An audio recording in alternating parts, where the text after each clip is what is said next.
සියලුම උත්සවවලින් ලබාගත හැකියි. මොනවද සැලැස්මක් තියෙන සිංහල අලුත් අවුරුද්ද සමරලා බලය ගන්නද මොකක්ද සැලැස්ම? දැන් පළවෙනි දේ තමයි අර අපි හැමදාම විශ්වාස කරපු දෙයක් කියලා මේ ආණ්ඩුවේ ජනතාවට ඒ ආණ්ඩුව ලව්වා ජනතාවේ අවශ්‍යතාවය අපි ඉෂ්ට කරන්නේ. ඒ ආණ්ඩුව බලෙන් මේ ගිහිල්ලා කරලා මාඩි කරපුවාට ඔක්කොම ඡන්දෙම අපේ අසීමිත පොරොන්දු. අද ආණ්ඩුවේ පොරොන්දු කඩ කරලා තියන්නේ. පොරොන්දු කඩ කරලා තියන්නේ. ජනතාවට වෙච්ච පොරොන්දු ආණ්ඩුව ඉෂ්ට කරන්න ඕනේ. දැන් කෝටි ප්‍රකෝටි ගණන් සල්ලි දිනනවා කියලා ජනාධිපතිවරයා පාර්ලිමේන්තුවේ කිව්වනේ. අද වෙනකොට මොකද?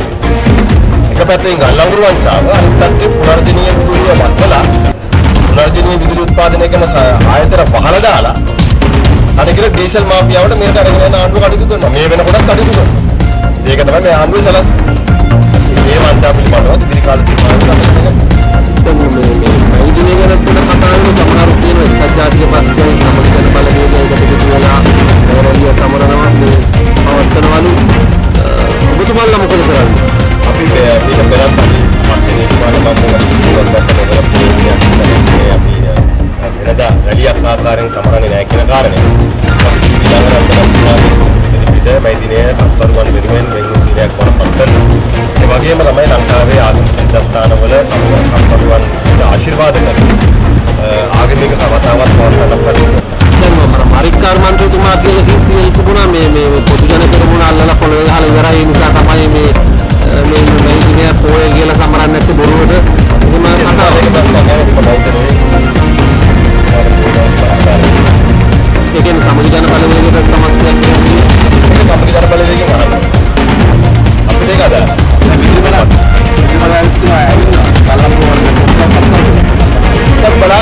සාධාරණව පරීක්ෂණයක් සිදු වෙනවා.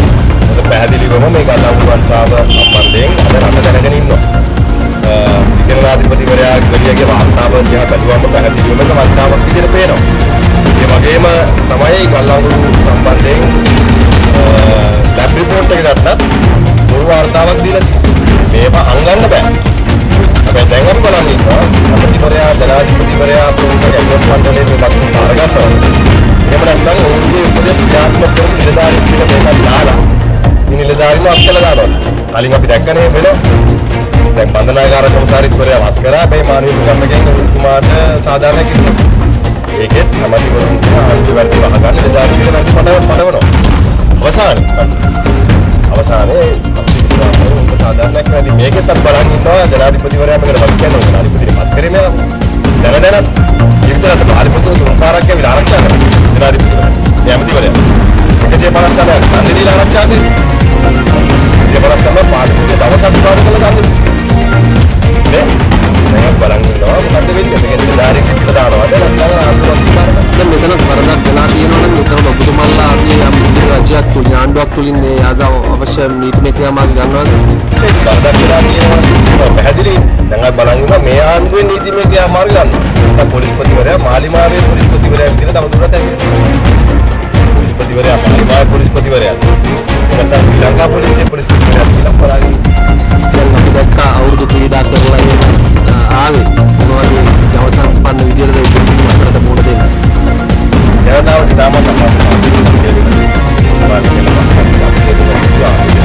අසීමිත බදු බරක් ජනතාවට වඩවල වගේම ගල්ලංගුරු වංචාවේ වෙච්ච පාඩු சமபோசன சுவையிலே அன்பும் ஒன்று கலந்து இணையற்ற போசனையில் புத்தாண்டு மலர்ந்தது. இணையற்ற உறவுகள் சுவை உணர்வூட்டட்டும். වගේම ලෝකේ වැඩිම මිලට තෙල් මිලදී ගන්න ආණ්ඩුවකට පත් වෙලා ලෝකේ වැඩිම මිල අපි නෙවෙයි කියන්නේ ජාත්‍යන්තර මාධ්‍ය වාර්තාවෙන් ලෝකේ වැඩිම මිලට තෙල් ගෙනල්ලා අසීමිත බරක් ජනතාවට බඩවපු ආණ්ඩුවක් වඩ පත් වෙනවා. වගේම දිත්වා සුළුසුළු පුරාටුවෙන් අසරණ වෙච්ච ජනතාවට තවම සාධාරණයක් නැහැ. ජනාධිපතිතුමා එක විතරේ කියලා කිව්වා.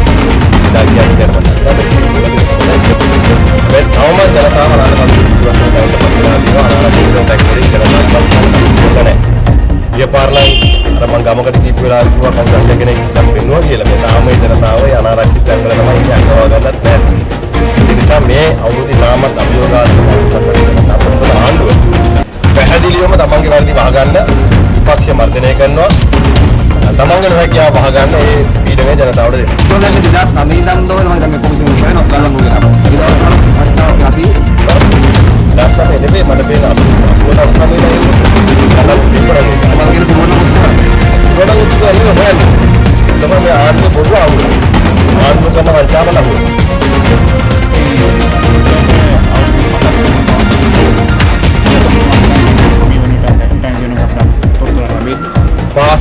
ප්‍රහාරය තනිකර දේශපාලනීකරණය කළා.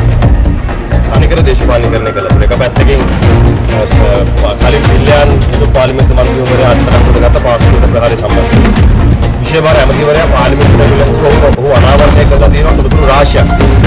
හැබැයි ඔහු උසාවියට පත් කරගෙන මොකටද? වෙනත් ඝාතනයක් සම්බන්ධයෙන් උසාවියට පත් කරා. ඒ වගේම අද සුරේෂ් සඳේ අපේ විද්‍යාංශ ප්‍රධානය අත්අඩංගුවට ඔහු පරීක්ෂණ ප්‍රශ්න කරා. කවුද ඔය ප්‍රශ්න කරන්නේ? පාස්පෝර්ට ප්‍රහාරය කියන කාරණාව ලාංකික දාගෙන හංගරේ හංගරේ දෙන්නේ. දැන් මේ දෙන්නම තමයි ගල්ලන්න කරන වෙන්නේ. ඒක දැන් මොකද වෙන්නේ? තමන්ගේ දේශපාලන වේදිකාව පාස්පෝර්ට ප්‍රහාරය සම්බන්ධයෙන් අනුරාධපුරට වඩා ඔබතුමා ප්‍රශ්න අහන්න ඕනේ JP හරි ඉබ්‍රහීම්ගෙන් අහන්න කියලා ඒ පුතාලා දෙන්න එහෙම කරේ. මම පාස්පෝර්ට ප්‍රහාරය පිටපස්සේ මහා මොළකාරයෙක් කියන රාජපක්ෂ ඉන්නවා කියනවා. ඉබ්‍රහීම් තාත්තා දන්නවද? ඔය පුතාලා දෙන්න ප්‍රස්තාවාදී රාජපක්ෂලා ඉන්නේ කොටින්ද? ਉਹ තාම පක්ෂයේ සමාජික ජාතිකලා ඉතිහාසයේ දීවිපිට වියදම් කරා. තමන්ගේ පක්ෂේ වියදම් කරපු කෙනා අංගන ආරක්ෂා කළා. උන් දෙවියන් නිදහස් කළා දී.